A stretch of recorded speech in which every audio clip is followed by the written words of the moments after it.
τριών παιδιών. Άγνωστοι λόγοι που την οδήγησαν.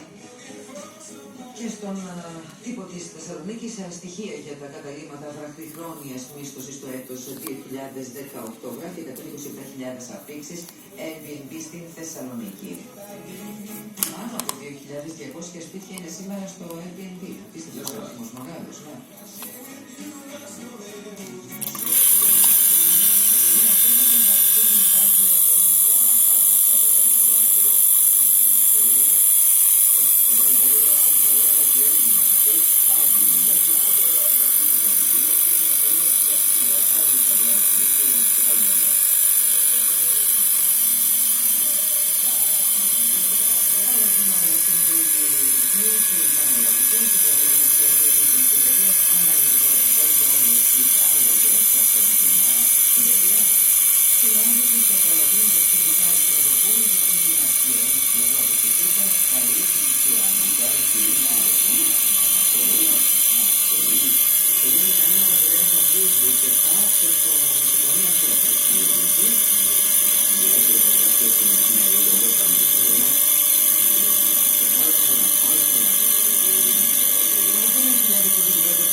Το θέμα είναι ότι ο αριθμός των νεκρών θα μεγαλώσει κι άλλο, γιατί είναι τουλάχιστον 50-60 τραυματίες, κατάσταση των οποίων είναι σοβαρή.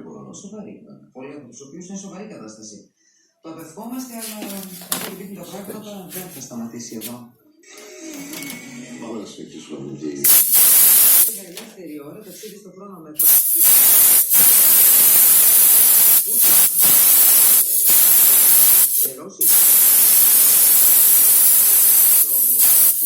νομοσίες. Στα μπρος σας, αλλά δεν μπορεί να με πίνει στο παλιτό πατρόν.